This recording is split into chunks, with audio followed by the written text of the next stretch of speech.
예, 안녕하세요. 예, 오늘은 그 베이지 정리와 집단 지성의 원리라는 제목으로 한번 이야기를 나눠보도록 하겠습니다. 결정론적 세계관이라는 것은 뭐 우리가 동화 속에 많이 나오죠. 그 착한 사람이 착한 일하고 나쁜 사람이 나쁜 행동을 하는 그런 세계관이죠. 콩 심은 데 콩 나고 팥 심은 데 팥 나는 그런 세계관인데, 그게 이제 우리 현실 세계에 부합하지 않는 면이 있습니다. 그래서 확률론적 세계관으로 이제 이해를 하는 게 더 현실에 부합할 수 있다라는 게 이제 기본적인 개념이죠. 그러니까 예를 들어서 우리가 병이 있는 거예요. 병이 있으면 병이 있거나 없거나 둘 중에 하나인데, 테스트를 하면 병이 있어도 음성이 나올 수가 있어요. 그죠? 그러니까 이게 하나의, 기존에는 결정론 세계에는 원인과 결과가 1대1로 매핑이 된다고 친다면, 이제는 그게 아니라 원인과 두, 원인과 결과가 지금 한 두 개의 원인이 있는 거 아닙니까? 두 개의 상태가 있고 두 개의 결과가 있는데, 그것이 서로 교차되어서 나타날 수도 있는 거죠. 그죠? 그러니까 하나의 상태로부터 두 가지 다른 결과가 나올 수가 있습니다.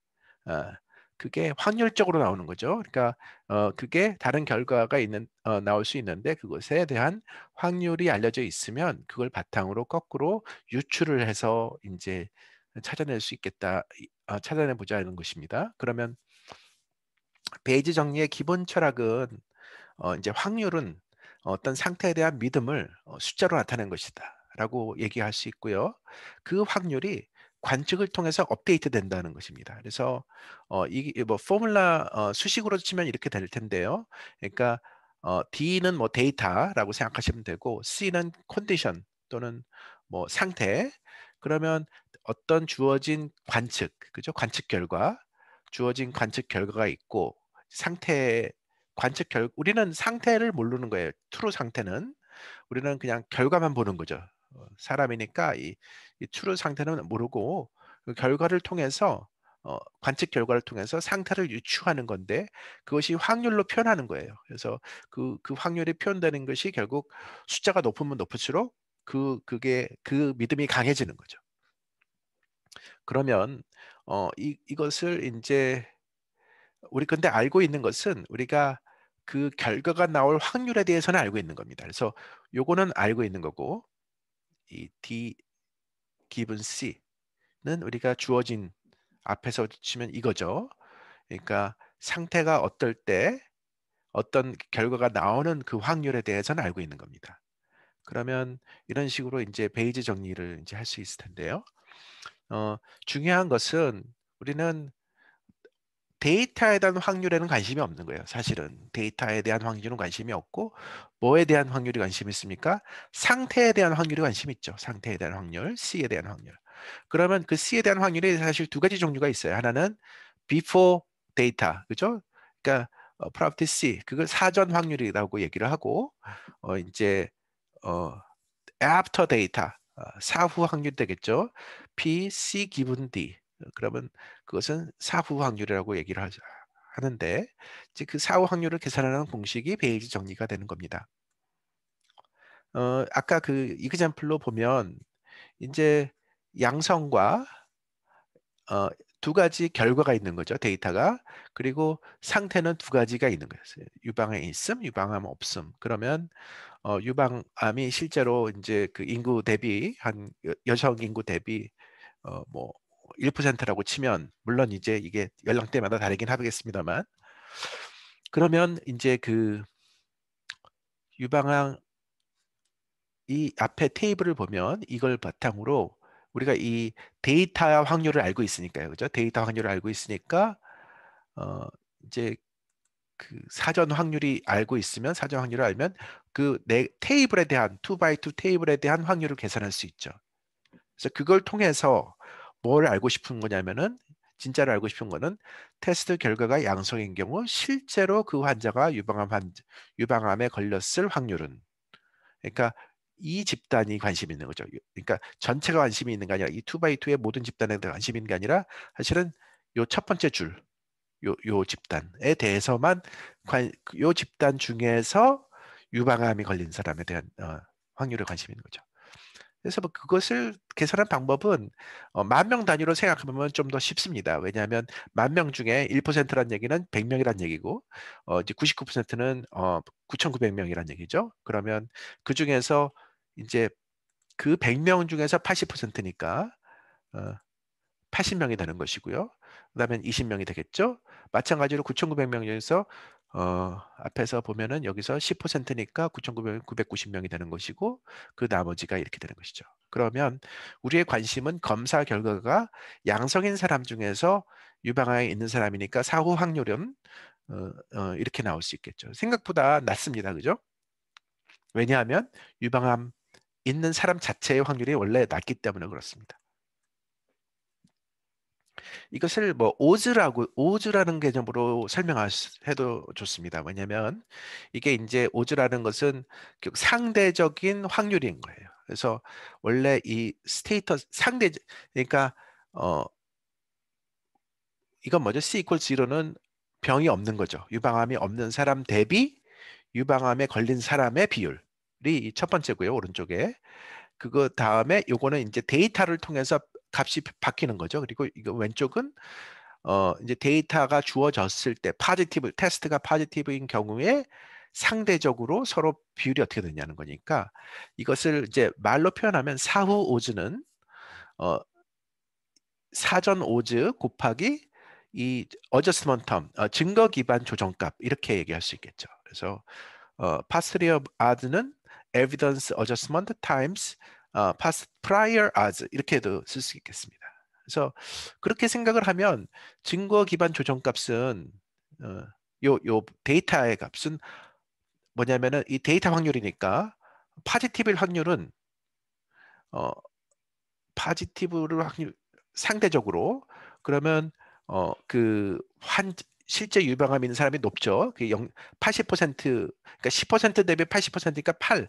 상대적으로는 8이니까 높지만 원래 오른쪽 처음 아즈 이게 뭐냐면 1%였잖아요. 그러니까 1 나누기 99가 되는 거예요. 그래서 이걸 곱해봤자 그러니까 8 곱하기 8 나누기 99가 되기 때문에 이 사후 확률 아즈가 아주 역시 낮습니다. 이 아즈가 1보다 낮으면 확률이 2분의 1보다 낮다는 얘기거든요. 그러니까 지금 이 경우는 8 나누기 99니까 굉장히 낮은 거죠. 자, 그러면 그 개념을 조금 더 확장시켜서 이 환자가 테스트 결과에서 양성이 나온 후에 상심하여 다른 병원에 또 테스트를 받았다고 합니다. 그때 두 번째 테스트에서도 양성이 나왔다면 이 환자가 진짜 유방암의 확률 두 번이나 왔으면 뭐 당연히 확진 아니냐 이렇게 생각할 수 있지만 이제 통계적으로 조금 엄밀하게 계산을 해보면 실제로는 그렇지 않다는 겁니다. 왜냐하면 지금 이 방식을 한 번 더 하는 거거든요. 테스트를. 그러니까 이 증거 기반이 한 번 더 곱해지는 거예요. 독립이고 그래서 뭐냐면 8 곱하기 8 곱하기 99분의 1이 되는 겁니다. 그럼 이게 나오고요. 사후 확률은 그 아즈를 이렇게 넣어주면 나옵니다. 그래서 39%가 된다. 이렇게 표현할 수 있습니다. 자, 여기까지가 베이즈 정리고요. 이거를 이제 집단 지성과 한번 연결시켜서 제가 설명을 해보려고 합니다. 예를 들어서 이런 거죠. 질문이 가장 뛰어난 사람, 천재라고 합시다. 가장 뛰어난 사람이 판단하는 것이랑 민주주의를 통해서 다수결로 결정하는 것이랑 어떤 게 더 나은 판단을 가져올까요? 뭐 이제 사실은 이게 뭐 엘리트주의의 그 기본적인 전제가 이런 거죠.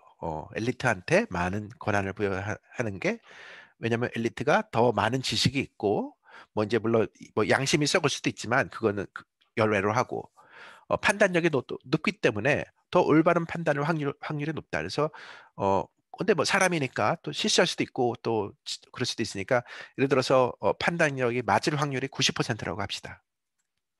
지금 90%면 이 천재가 지금 이 결국은 천재란 얘기는 그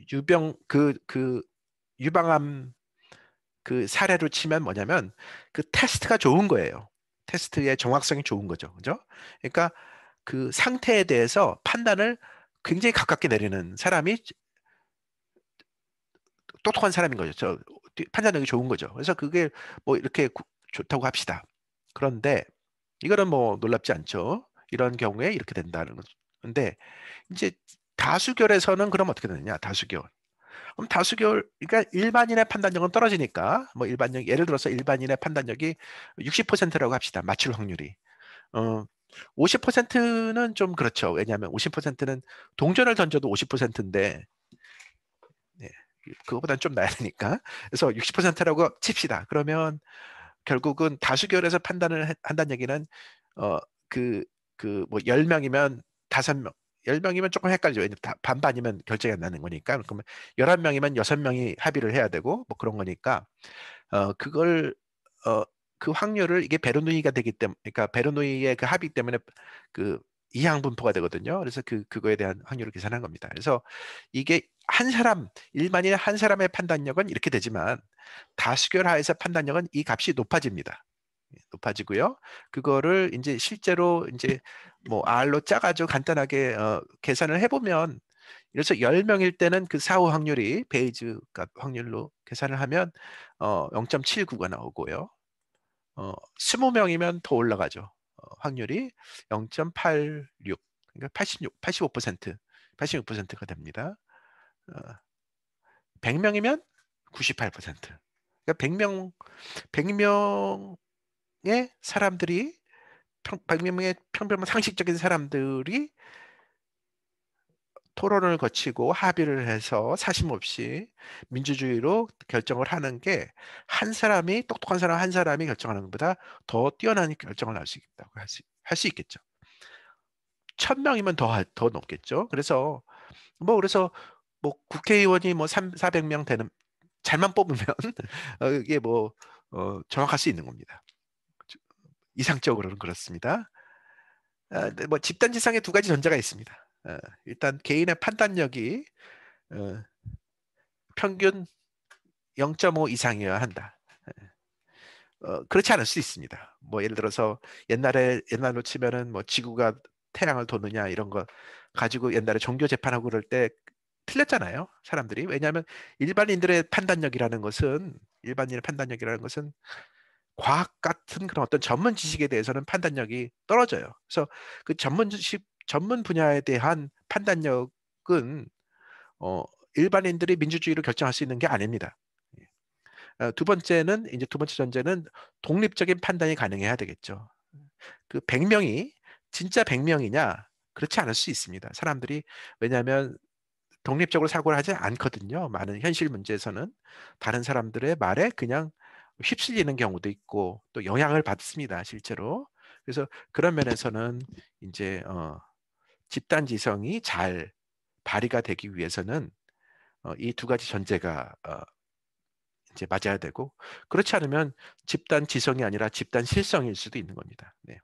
예, 아무튼 예, 이렇게 오늘 얘기를 마치기로 하고요. 재밌었으시면 좋아요, 구독 눌러주시기 바랍니다. 네, 감사합니다.